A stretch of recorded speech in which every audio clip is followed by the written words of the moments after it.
Hayal edin, 500 yıl öncesini değil, 1400 yıl öncesini. Arabistan'ın ortasında, tarıma elverişsiz bir vadide, susuzluğun kol gezdiği bir kasaba. Sonra bir adam çıkıyor. İsmini tarih kitapları nadiren öne çıkarır. Ama yaptığı iş, dünya ticaretinin rotasını değiştirir. Ve Allah Teala bu adamın büyük torununun soyunu kutsal bir sureyle ebedileştirir. Bugün bu 4 kısa ayette gizli olan tarihi, iktisat bilimini ve kulluk felsefesini birlikte keşfedeceğiz. Hazır mısınız? Kureyş. Bu kelimeyi duymayan yoktur. Peygamberimizin kabilesi, İslam'ın ilk muhatabı. Ama kim bu insanlar ve neden Allah Kur'an'da özel olarak onlara bir sure indirir? Kureyş, Kusay bin Kilab döneminde göçebe hayatı bırakarak Mekke'ye yerleşti. Ticaretle geçimini temin eden bu kabile için Mekke'nin büyük bir avantajı vardı. Kabe. Kabe'nin bekçisi olmak, Arabistan'ın her kabilesi nezdinde kutsal bir ayrıcalık demekti. Herhangi bir Kureyşli, Arabistan'ın herhangi bir noktasında tehlikeyle yüz yüze geldiğinde sadece şunu söylemesi yeterliydi: "Ben haremdenim." Ve saldırgan geri çekilirdi. Düşünün bunu bir an. Dünyanın en değerli pasaportu. Para değil, silah değil, sadece bir mensubiyet. Kabe'ye olan sahiplik, Kureyş'e tüm Arabistan'da diplomatik dokunulmazlık veriyordu. Ama bu yetmedi. Kureyş daha fazlasını istedi ve Allah daha fazlasını verdi. Milattan yaklaşık 550 yıl sonra Mekke çevresinde korkunç bir kıtlık baş gösterdi. O kadar ciddi ki bazı Mekkeliler itifat denen bir yola başvurdu. Kapılarını arkadan kilitleyip kimseye yük olmaksızın açlıktan ölmeyi tercih ettiler. Bir tür onurlu ölüm ama trajik bir ölüm.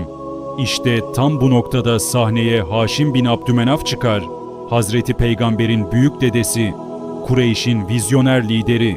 Haşim bir çözüm için Şam'a gider ve dönemin süper gücü Bizans İmparatoru ile masaya oturur. Haşim, imparatora şunu söyler: "Bizim tüccarlarımız Hicaz'ın kaliteli derilerini ve kumaşlarını piyasanın altında fiyatlarla size satacak. Karşılığında onlara Bizans topraklarında serbest ticaret hakkı tanıyın." İmparator kabul eder. Üstelik Necaşi'ye de bir tavsiye mektubu yazar. Mekkelilere Habeşistan'da da ticaret yapma izni verin.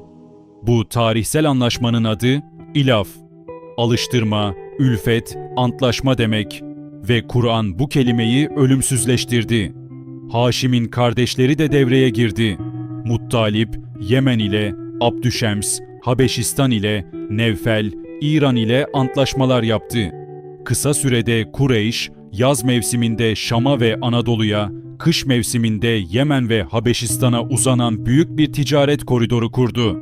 Bu öyle bir sistem ki modern ekonomistler ona Arabistan'ın ilk serbest ticaret anlaşmaları ağı adını vermiştir.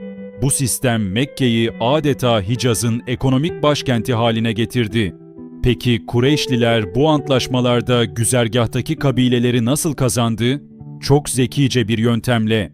Komisyon almaksızın onların mallarını da uzak pazarlara taşıdılar. Bu fedakarlık onlara Arabistan'ın dört bir yanında güvenilir dostlar kazandırdı. Mekke artık sadece bir hac şehri değil, bir uluslararası ticaret merkeziydi. İşte tüm bu tarihi bilen Allah Teala Kureyş suresini indirdi ve bu sure bir tespitte bulunur. Bu nimetler Allah'ın size vergisidir. Kabe'nin bereketi sayesinde siz ticaret yapabildiniz. İlaf antlaşmalarını mümkün kılan Kabe'nin size verdiği kutsal ayrıcalıktır. O halde فَلْيَعْبُدُوا رَبَّ هَذَا الْبَيْتِ Bu evin Rabbine kulluk edin, dikkat edin. Allah burada bana ibadet edin demez. Bu evin Rabbine ibadet edin der. Neden? Çünkü Kureyş bu evi zaten tanıyordu. Onu seviyordu. Onun için savaşmıştı. Ve şimdi Allah diyor ki, o evi bu kadar seviyorsunuz ama o evin sahibini tanımıyor musunuz? Bu kalpten geçen en derin soru değil midir? Ve son ayet geliyor ki o sizi açlıktan doyurmuş ve korkudan emin kılmıştır. Sadece iki şey, yemek ve güvenlik. Ama düşünün, dünyadaki bütün çatışmaların, Bütün savaşların, bütün göçlerin ardında bu iki şeyin yokluğu yatmıyor mu? İnsanlık tarihi boyunca milyarlarca insan bu ikisini aradı. Kureyş ise bu ikisine de sahipti. Ve Allah soruyor, peki ya siz? Bu surenin mesajı Kureyş'te bitmez. O her çağa bir ayna tutar. Bugün refah içinde yaşayan bir mümin de aynı soruyla karşı karşıyadır. Evini, güvenliğini, sofranın bereketini Allah'tan bağımsız mı görüyorsun? Yoksa tüm bunların ardındaki Rabbe şükrünü mü sunuyorsun? Kureyş suresi aslında insanlığın en temel iki ihtiyacı olan refah ve güvenlik ile kulluk arasındaki ilişkiyi sorgular. Bu sure Allah'a gönülden ibadet etmekle yardımlaşma ve dayanışmanın dindarlıkta birbirinden ayrılmazlığını vurgular. Yani ibadet sadece namaz kılmak değildir. İnsanlara hizmet etmek, ticaret etiğini korumak, toplumu ayakta tutmak da ibadetin parçasıdır. Haşim bu dengeyi kurdu. İlk Müslümanlar bu dengeyi korudu. Ve bir gün o Kureyş, kendi içinden doğan bir peygamberle karşılaşır. O peygamber der ki, ben de sizin gibi Kureyş'tenim ama ben size bir Rabbi tanıtacağım. Ve yıllar süren direnişin ardından Mekke fethedilir. Kabe putlardan arındırılır. 4 ayet, 17 kelime, 73 harf. Ama içinde bir kabilenin tarihi, bir dehanın diplomasisi, bir medeniyetin inşası var. Ve en önemlisi bizi bugün sorgulayan bir mesaj var. Sen de refahın içinde misin? Güvende misin? Sofran dolu mu? Ailenle birlikte mi? O zaman bu sure sana da soruyor. Peki ya bu nimetlerin Rabbine kulluk ettin mi? Kureyş suresi okunduğunda hem tarih öğrenir hem kendimize bakarız. Bizi bu nimete layık gören Allah'a hamdolsun ve bizi hesabını verenlerden eylesin. Amin.